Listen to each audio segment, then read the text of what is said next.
जय हिंद दोस्तों। आज हम संविधान के भाग 2 के बारे में चर्चा करेंगे और इसमें अनुच्छेद 5 से और 11 तक लिखा गया है, जिसमें कहा गया है कि भारत के नागरिकता से संबंधित अनुच्छेद इसमें डाले जाएंगे, जो कि भाग 2 में है और अनुच्छेद 5 से 11 तक है। और मैं आज आपको इस तरीके से पढ़ाऊँगा कि कभी किसी से आपको पढ़ने की ज़रूरत नहीं होगी।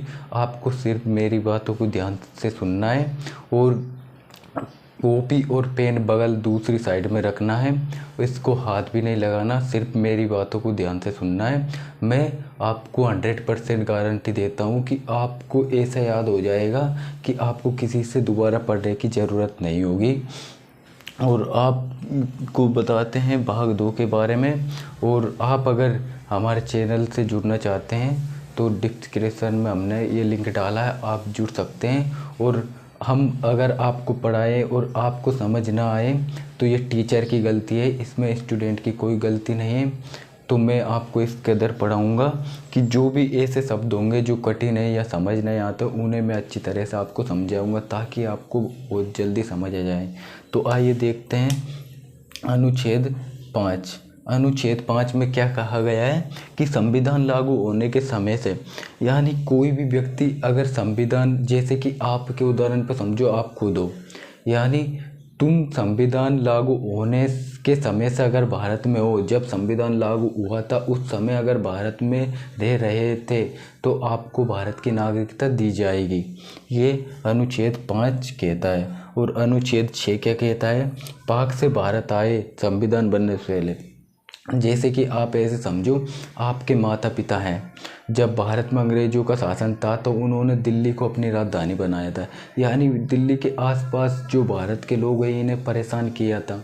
तो जो लोग ज़्यादा परेशान हो गए थे वो बेचारे पाकिस्तान में चले गए थे। लेकिन जब आज़ाद हो गया था भारत तो उस समय वापस वे भारत आ गए थे। तो उस समय भारत आ गए थे तो अनुच्छेद 6 ये कहता है कि अगर कोई उस समय भारत आ गए थे जिस समय संविधान बन रहा था तो उसे नागरिकता दे दी जाएगी। तो मैं आशा करता हूँ कि ये भी आपको समझ आ गया होगा। अब तीसरा देखते हैं अनुच्छेद 7।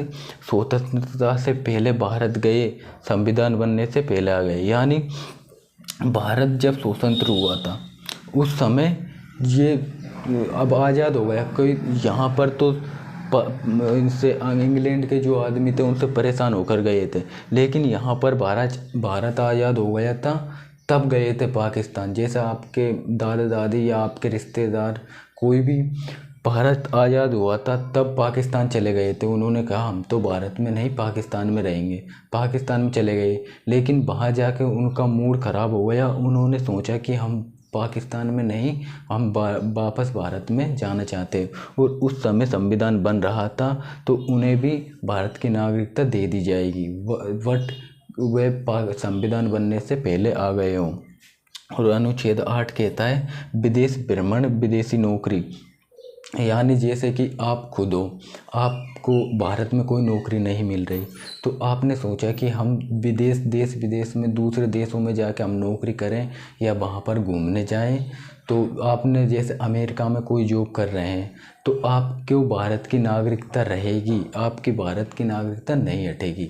आप विदेश में घूम सकते हैं या वहाँ पर नौकरी करते समय आपकी नागरिकता भारत से रद्द नहीं की जाएगी। तो ये भी मैं आशा करता हूँ आपको आर्ट भी समझ आ गया होगा। अब देखते हैं अनुच्छेद 9। विदेशी नागरिकता लेने से, अगर जैसे आप खुद अमेरिका में नौकरी कर रहे हैं या किसी देश में नौकरी कर रहे हैं और आपका मन किया कि मुझे तो यहीं की नागरिकता लेना है, तो आपने वहाँ की नागरिकता ले ली और इसके बाद में आपकी भारत से नागरिकता रद्द हो जाएगी। जब तक आप वहाँ की नागरिकता रहेगी तब तक भारत की नागरिकता रद्द कर दी जाएगी। तो ये भी आपको समझ आ गया होगा। अनुच्छेद 10 पर देखते हैं भारतीय नागरिक तब तक रहेगी जब तक, अनुच्छेद 10 ये कहता है कि भारत की नागरिकता तब तक रहेगी चाहे आप भारत में जन्मे हो या भारत के रहने वाले हो या कहीं के भी हो। लेकिन आपको भी एक नियम बताया गया है, यदि आप भारत के खिलाफ कोई विदेशी विदेशी या आतंकवादियों का या भारत का विरोध नहीं करते हैं या आतंकवादियों का साथ देते हैं और भारत देश हित के बारे में बात करते हैं, देश विरोधी कार्य नहीं करते। यदि आप देश विरोधी कार्य नहीं करेंगे तो ही आपको भारत की नागरिकता रहेगी, नहीं तो आप सोचोगे कि मैं भारत में ही रहूं और भारत के विरुद्ध ही कोई कार्य करूं, तो इस तौर पर आपकी नागरिकता रद्द कर दी जाएगी और आपको जेल में भी डाल दिया जाएगा। अनुच्छेद 11 क्या कहता है? नागरिकता संबंधित कानून। अनुच्छेद 11 ये कहता है कि जो नागरिकता है इसमें कुछ कानून नए समय के हिसाब से कुछ नए कानून बनाने की ज़रूरत होती है।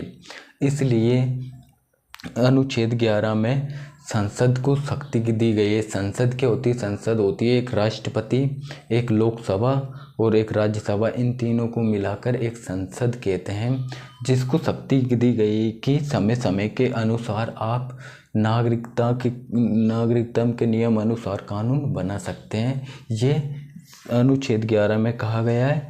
तो और इसमें गृह मंत्रालय आपका सहयोग करेगा। तो मैं आशा करता हूँ आपको अनुच्छेद 11 भी समझ आ गया होगा।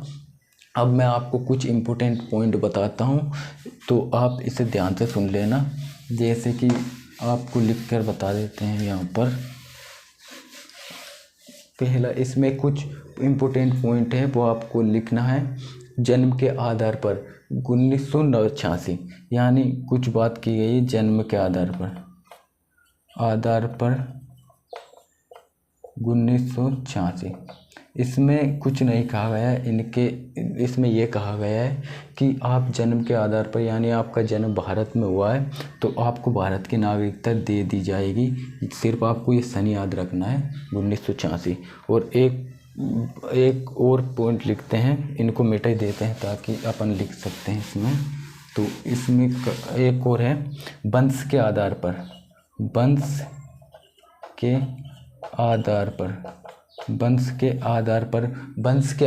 पर इसमें यह कहा गया है, इसकी सन याद रखना 1992। वंश के आधार पर यह कहा गया है या कि नहीं, अगर आपका वंशज अगर भारत का हो, यानी आप किसी दूसरे देश में रह रहे हो, आपका जैसे सानिया मिर्जा भारत की थी लेकिन बाहर रहते थे, तो इनके बच्चों को वंश के आधार पर नागरिकता दे दी जाएगी। और वंश के आधार पर जैसे शेखर धवन का बच्चा, इन्हें भी भारत की नागरिकता दे दी जाएगी। वंश के आधार पर आप देश विदेश में रह रहे हो लेकिन आपका वंश अगर भारत का है तो आपको नागरिकता दे दी जाएगी। और पंजीकरण, इस विधि द्वारा नागरिकता करने की व्यक्ति के पंजीकरण क्या होता है? इस विधि द्वारा पंजीकरण का मतलब होता है पंजीकरण। इसमें ये कहा गया है, इस पंजीकरण के द्वारा व्यक्ति 7 वर्ष तक भारत में रहता है, 7 वर्ष तक भारत में रहता है। और ये नागरिकता विदेशी दूसरे देशों के लोगों को दी जाती है, विदेशी लोगों को दी जाती हैं। इस पंजीकरण के तहत आपसे क्वेश्चन पूछेगा, पंजीकरण के तहत किन व्यक्तियों को नागरिकता दी जाती है? तो विदेशी लोगों को, यानी 7 वर्ष तक भारत में रहा हो। और देशीकरण, एक और आता है देशीकरण। देशीकरण ये कहता है कि देशीकरण जो है, इसमें कोई भी विदेश का व्यक्ति हो जो कि भारत में नागरिकता लेना चाहता हो और वो सिर्फ उसे क्या काम करना होगा, भारत में 12 साल से रह रहा हो और भारत के प्रति सकारात्मक सोच रखता हो और वैज्ञानिक दृष्टिकोण से निपुण हो, तो ऐसे व्यक्ति को भारत की नागरिकता दे दी जाएगी। उदाहरण के लिए हम अगर देखें तो मदर टेरेसा को देशीकरण के तहत नागरिकता दी गई थी। तो आपसे पूछेगा देशीकरण के तहत किसको नागरिकता दी गई थी? तो मदर टेरेसा को। तो ये वीडियो आपको कैसी लगी? मैंने आपको अच्छी तरह से समझाया और आगे भी हम संविधान की और वीडियो डालेंगे ताकि आपको आपके पेपर में फ़ायदा मिले। जय हिंद।